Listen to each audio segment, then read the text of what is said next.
before we get going with this, I do want to say that Board of Selectmen, the Great Island Advisory Committee, and the Department of Public Works, where's Tony Campanella? Over here somewhere, have all been working very, very hard. We've heard from the community that expanded access is really important. So as of today, there is expanded access on the property. You'll see that leashed dogs should stay on the paved areas only, and humans can pretty much go sort of wherever you would like. Now, there are barricades up for safety purposes, and there is some roping up, so I would ask that you you pay attention to that for safety reasons. We also have some tenants on the island, so you'll see some private residences, of course. Okay. I don't know how to talk about it. You have a mic? You got a mic. Bluetooth waiting for connection. Bluetooth connected.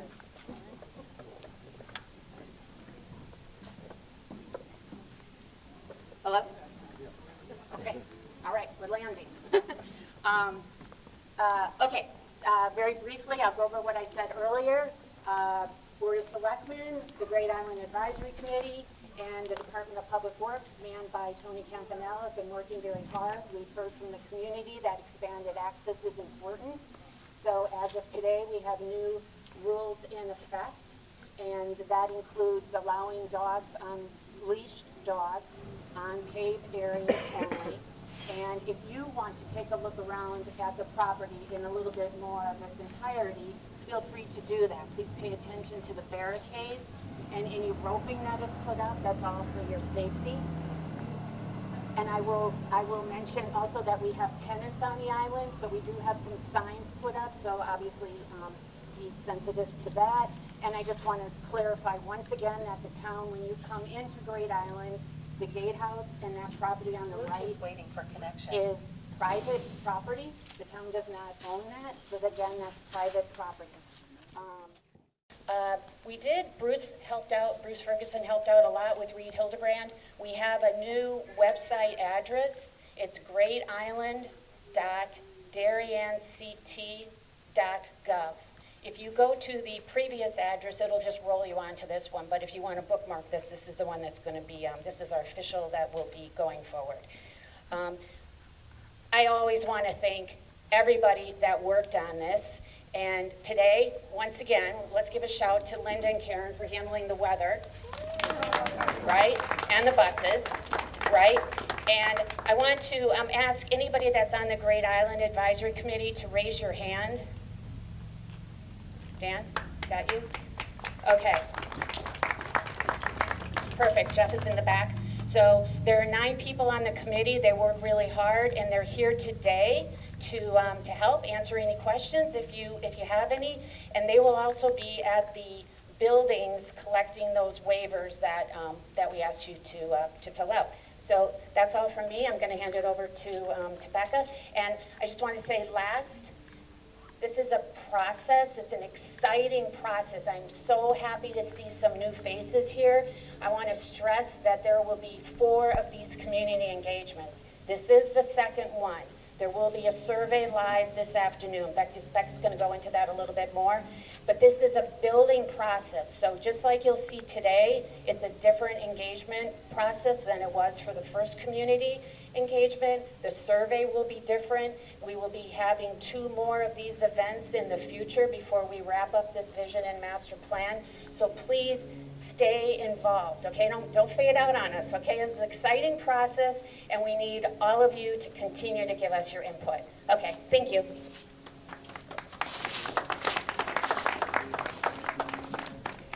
Thank you, Monica. Thank you, everyone. Thank you, Tony, as mentioned, Linda and Karen.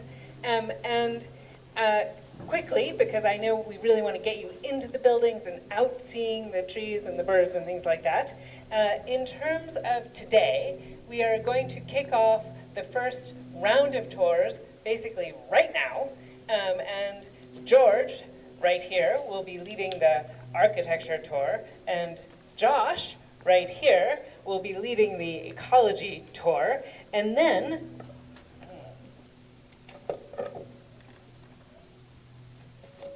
You can self-lead your own tour with this light blue and white pamphlet and map if you are the kind of person who likes to go your own way, especially since the island is now open for exploration.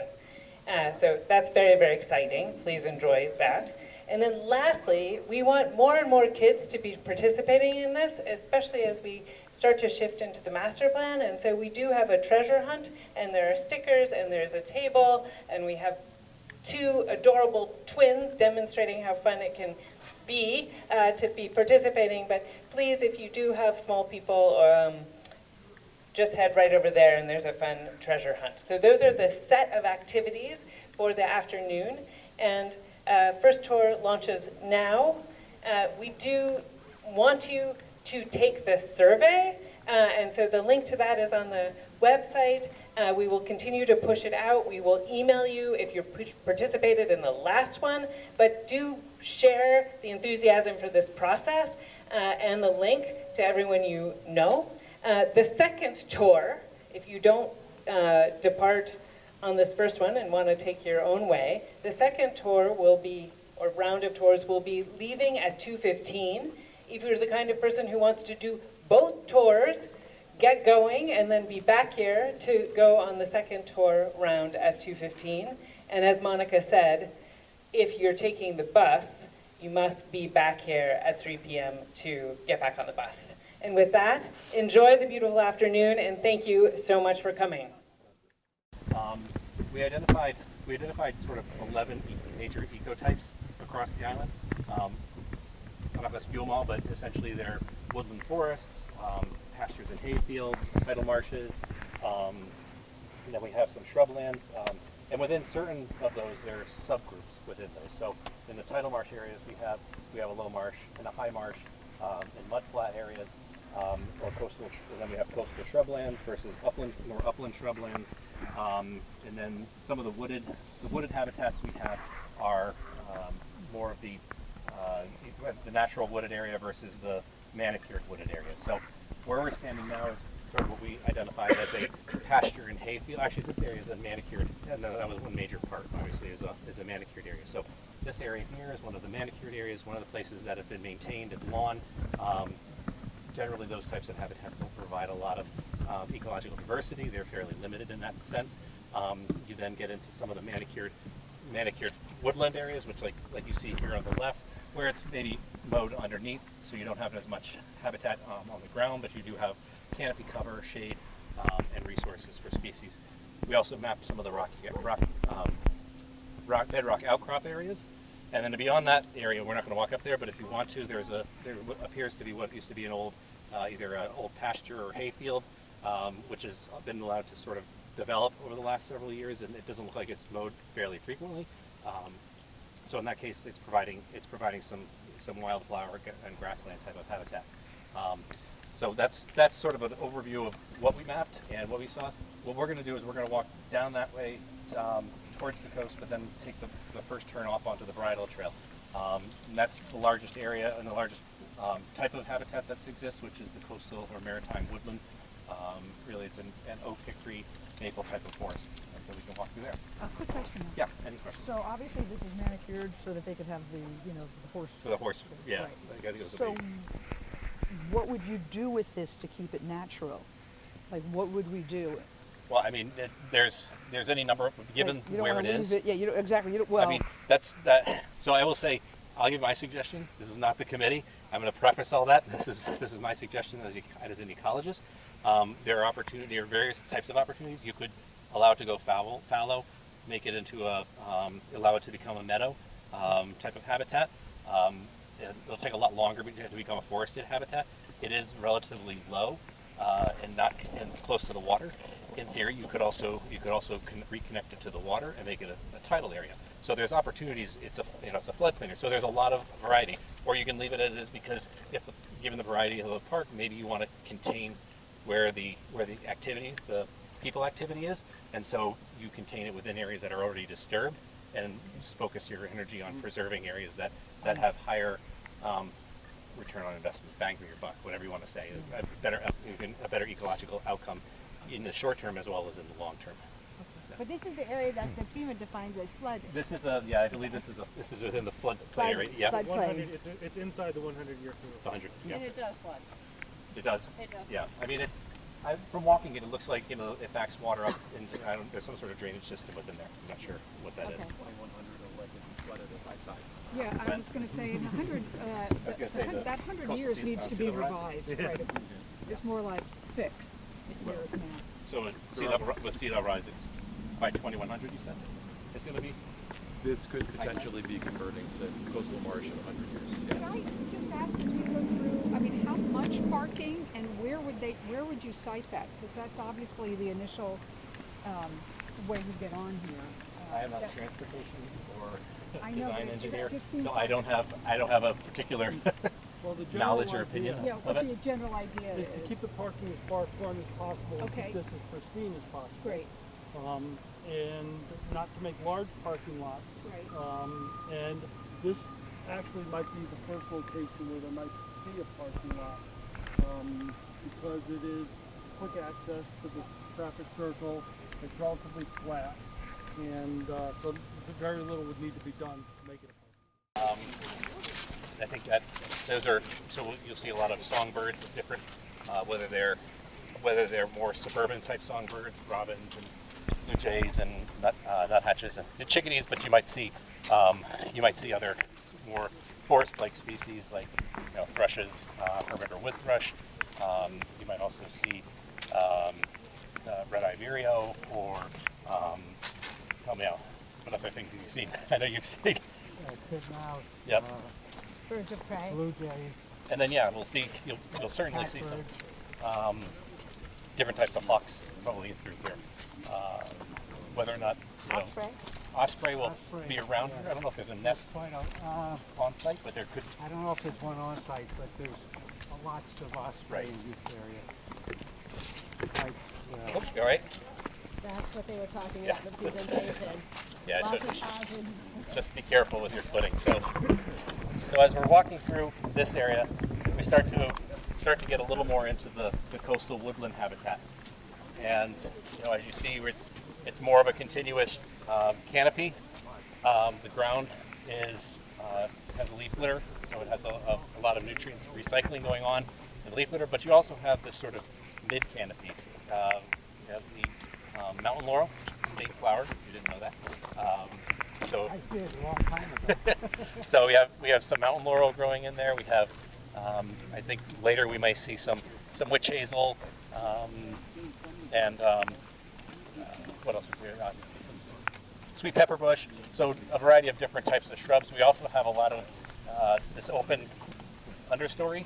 Also breeds a little bit more opportunity for invasive species. So we will see things like Japanese barberry, or we'll see honeysuckle bush, which is invasive as opposed to our native natural honeysuckles that are more vine-like. So, but the mixture is good. I mean, but as you can see, it's mostly maples and oaks through this area. Some white pines through here. We got spruce. Looks like a Norway spruce coming up through here. So it's a good variety of different types of species. And we'll go up here to the left. Yes, sir. You want to see the turkeys, they're right there. Oh, thank you. Thanks for finding. Yeah, and if anybody sees anything. And the second thing, if you want to look at the eagle's nest, this would be the place to look at it. This way. Just where the turkeys are. Okay, well, he knows where the eagle's nest is, so. Was this part of the arsenic mitigation? I think it was. Yeah, I think. Oh, where is the eagle's nest? Yeah, will you show us? Yeah, it's up this way. Great. And the turkeys, which. Yeah. Yep. So the turkeys are definitely used to the people on the island.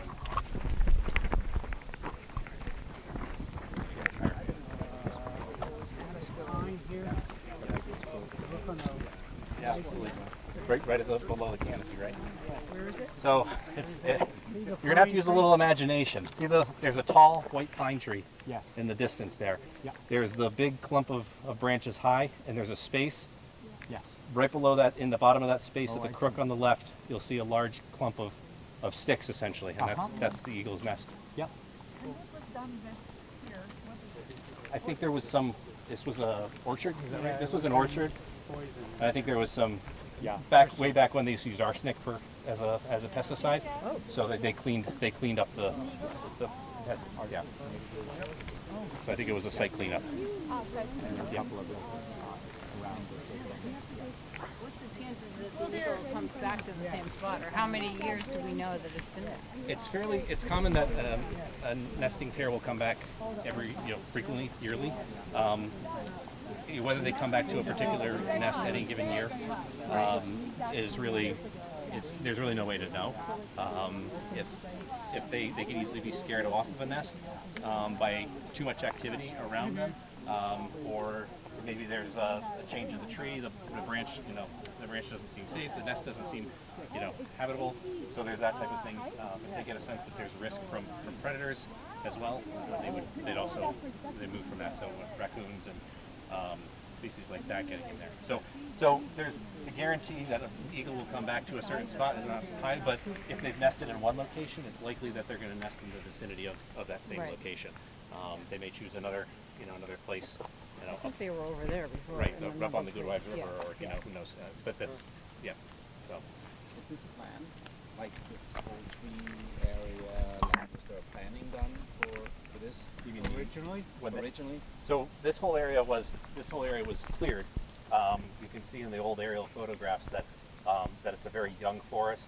1934, there's statewide aerial photographs. This whole area was cleared. My guess is they stopped clearing it for whatever reason. They didn't clear it. They didn't use it for whatever reason. They had cleared it initially and just let it regenerate as forest. Yeah. So was this the area where they found arsenic?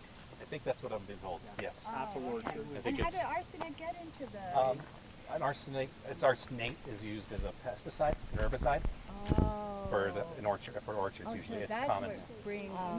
It's common statewide. Plus we have arsenic slightly higher than higher than, I don't want to say average, but the levels of arsenic in the state are elevated in general, just by nature what's in the rock and because it's naturally in the rock. But it's also contributed by using pesticides. By using old pesticides, yeah. So we can keep moving along here. Well, you can go this way around. We might as well keep going this way. We'll go this way and.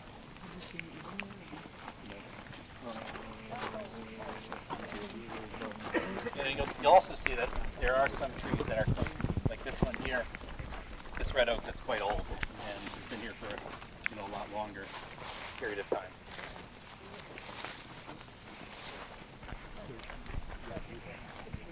Can you tell if there's been much in the last 50 years in terms of the maintenance of trees and caring for the property, or is it pretty much been just left? My sense from looking is that there hasn't been a whole lot of like pruning and that kind of stuff. I don't know if there's been. It doesn't look like there's been too much in the way of thinning, harvest, type of thinning and that kind of stuff. So I think that there is definitely some. There's probably some management, but it's very minimal. Okay. And it might be mostly just keeping the forest floor cleared or taking diseased trees or that type of thing out. I mean, there are plenty of other.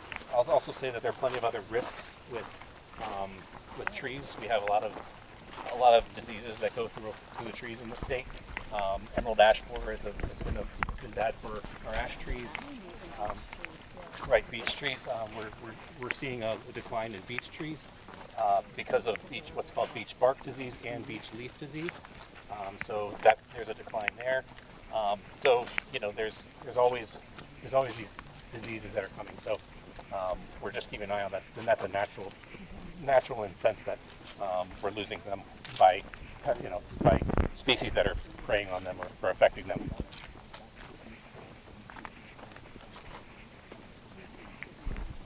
So we can pause for a second, obviously, let everybody enjoy the view into the harbor in Long Island Sound. And so this is an area that we've mapped as beach.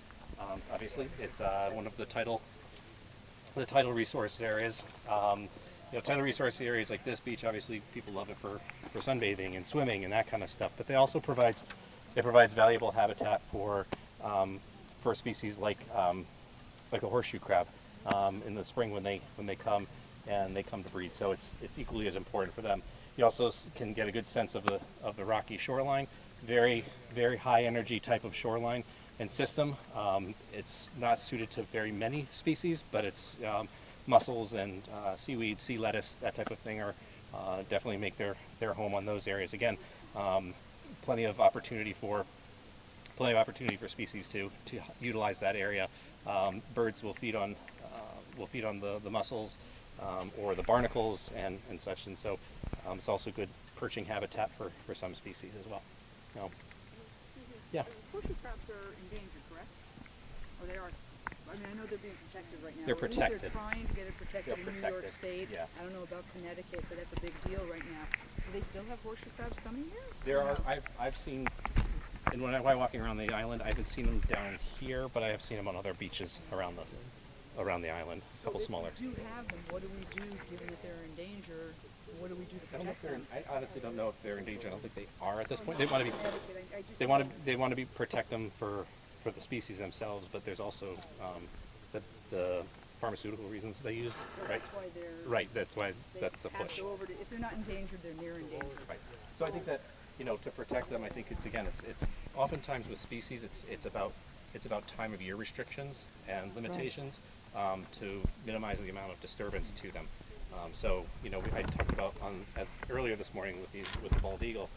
There's usually a time of year restriction from February through July, and that's a way to manage and maintain essentially a 330-foot buffer. For horseshoe crabs, maybe it's a similar type of thing where it's an identify the year when they're most sensitive, and then minimize that activity around those areas. And a lot of that can be done by signage and education. It's public education. So tidal marsh areas are very productive, and they're a store of carbon actually in the environment in Connecticut. So as we think about carbon sequestration and that type of thing, they sequester quite a lot, especially in the below ground area. So the roots, the biomass, the peat, everything that dies, or dies back in the winter, stays there because of the regular flooding. So we'll have opportunities to see other tidal marsh areas, but this is sort of an area just to give a sense of the shrubland that transitions then to the tidal marsh. Tidal marshes are flooded twice a day, roughly every 6 hours, and there's specific vegetation growing within them.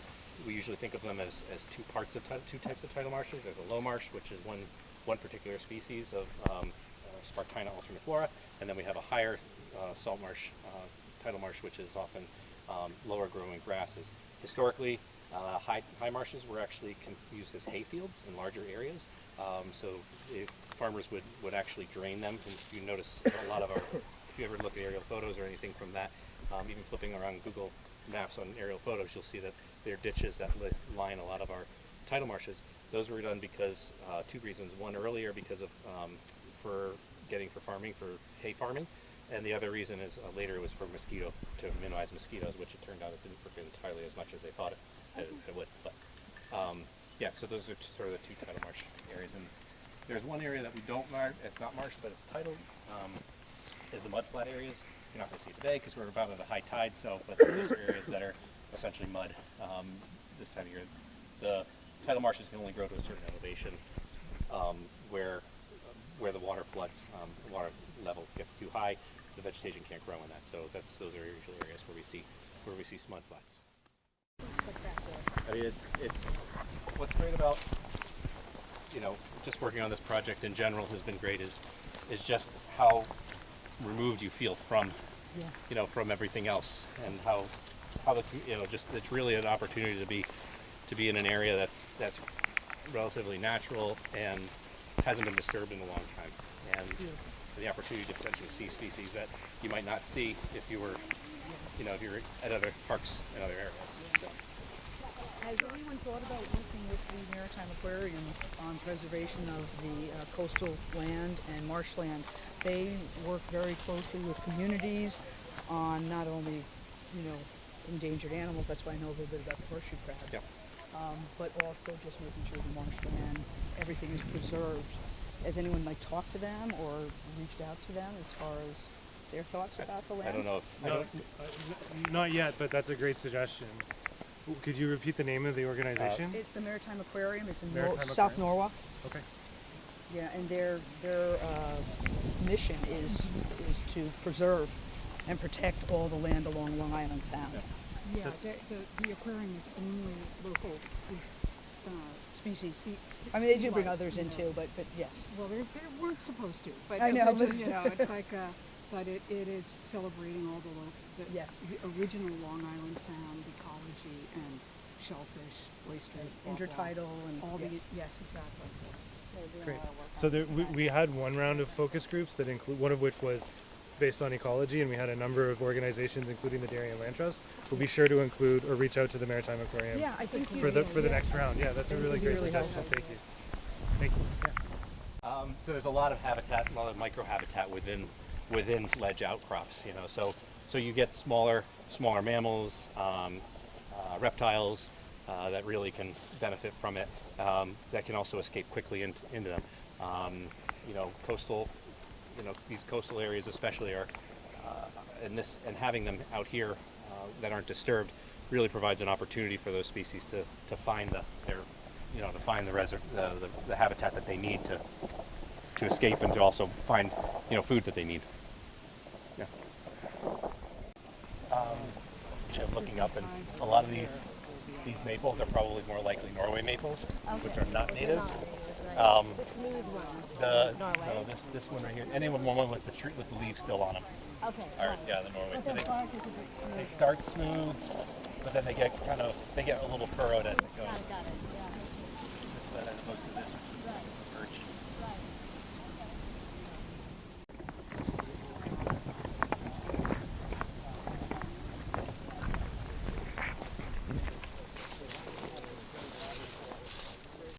A good spot to sort of see some of the invasives that are on the island. You know, we're looking here at this shrub here, Japanese barberry, which used to be planted abundantly in people's yards, but the state has since regulated it as not being available horticulturally. It breeds mice that carry tats. And then yes, so it works between the mice, the deer, and the ticks. There's sort of that relationship, and given how well it clumps and nests to get in there, and they really do. To the right here, we have Phragmites australis, common reed, which is a problem in most of our wetlands. It does find areas that are marginally wet as well, but it grows in fresh and tidal wetlands. We talked about the Norway maple, which is considered invasive given its prevalence in forests, but most people think it's a sugar maple because it looks a lot like a sugar maple. I saw something else. Yep. I think there was some European swallowwort growing as well. I don't know if I can quite see it growing up, but it's basically some of this here. You get European swallowwort growing in here. So again, these are all species that are, that affect the natural or native composition of the understory here and affect the wildlife. So managing those types of things are important to improving the wildlife habitat. So the question is, how tall does it have to be to attract an osprey? And it had to be clear, right? Usually it has to be no clear other around it. trees that they could attack, right? I mean, I've seen osprey net, without anything, I've seen them as high as 6 feet, but I've seen them as, but usually you want them to be, like usually 20 feet high. Oh, 20 feet high is ideal. 3 meters? Yeah. Could you do it 20 feet? Yeah. But there shouldn't be any other trees around it, right. Or is that clear? Yeah, and there should be protection on the pole itself if you're putting a pole in. I'm not telling you how to do it, but there should be protection on the pole it's a dead tree that we're cutting off. Okay, but basically to prevent rodents and raccoons from getting up in there.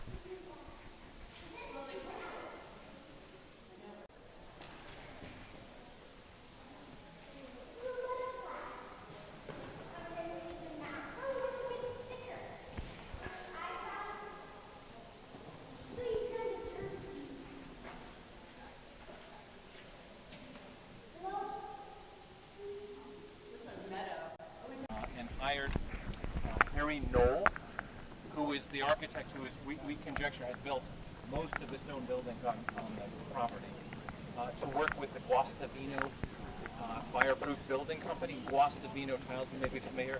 Those beautiful shallow vaulted tiles that were very popular at that time, building throughout America, New York City particularly, but all over the country. State capitals, Grand Central Station. I was there recently, features in the Oyster Bar. So it was a really magnificent building technology that was really marketed as fireproof construction.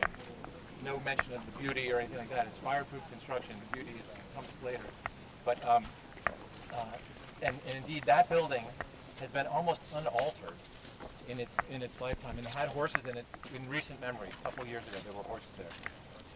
But as you all know, the Zieglers and then the Steinkraus family had a long, long tradition and interest in horsemanship of various types. So, for instance, the Ziegler seniors were interested in hunting, and they also had a very impressive dog breeding enterprise as well as horses. And then as Ziegler Jr. Comes to take control of the island, his great interest is dressage. His daughter, Helen Steinkraus, is an accomplished dressage rider. She marries Helen Ziegler marries William Steinkraus. Steinkraus is an Olympic gold medalist in jumping and writes many books, apparently, I learned today, about horse jumping. They reside here. Thank you. Yes, I appreciate that, my friends. So they reside in what is called the White House, which is in fact the oldest house on the property and predates the Ziegler's acquisition of the property in 1902. But when I say that, you have to note that it's actually a very small portion of that house, which is from that 1820s period when the Selig family controlled this land and most of Long Neck. Sorry, we're gonna go here. So even that which looks old on that house is actually rather new. So the front of that whole mass and that front with the front door is really built in the 60s. We think that the portico was brought to the house, maybe was part of the original house, but was certainly not in that position. We know that whole portion of the building is on modern foundations and modern framing. But there is a portion of the house that we've seen that is masonry, stone, field stone foundation, and original framing. So that's what allows us to make the conjecture that is something like 1820s construction. This is the carriage house, and we'll stop there on our way back, time permitting. I want to make sure that everybody gets back to the bus.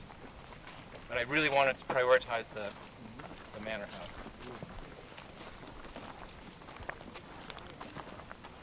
It is nice from this view. You can take in just barely these magnificent skyline features. So the cupola on the carriage house, I think it's particularly pretty and rhymes with the much larger cupola on the stable building. And one has to be dazzled by the construction of these. They're formidable buildings made of thick granite material. In the case of the stables, spanning with this fireproof vaults. In the upper levels, there are terracotta tile structure underneath the slate roofs, supported by steel construction. Again, all very modern for the time and very much oriented towards prevention of fire. So that we conjecture that the carriage house is also a collaboration of Knowles and the Guastavino company, though it doesn't feature those flamboyant signature arches. So we'll curl up here towards the main house.